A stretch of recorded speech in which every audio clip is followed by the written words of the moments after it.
પોરબંદરમાં અબ્દુલ સત્તાર હમદાની ઉર્ફે સત્તાર મૌલાનાના વાણીવિલાસ સામે સુન્ની મુસ્લિમ સમાજમાં રોષ।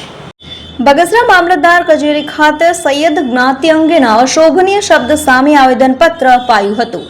પોરબંદરમાં અબ્દુલ સત્તાર હમદાની ઉર્ફે સત્તાર મૌલાનાના વાણીવિલાસ સામે સુન્ની મુસ્લિમ સમાજમાં રોષ ભભૂકી ઉઠ્યો હતો।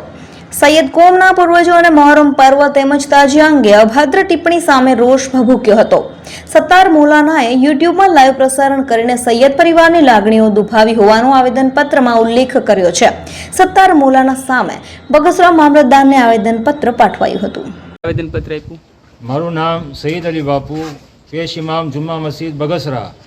બગસરાની સુન્ની મુસ્લિમ જમાત તરફથી આજ મામલતદારશ્રીને આવેદનપત્ર આપવામાં આવેલ છે કે પોરબંદરના રઈસ અબ્દુલ સત્તાર હમદાની જે મૌલાના છે તેને અમારા ઇમામ અલી મકામ ઇમામ હુસૈન અને એની આલના વિશે જે ગલત શબ્દો બોલ્યા છે તે બાબતે આજ મામલતદારશ્રીને આવેદન દેવા આવેલ છે કે તેની જે છે કાર્યવાહી સખ્તમાં સખ્ત કરે અને તેને કડીમાં કડી સજા મળે એવી અમારી અપેક્ષા છે।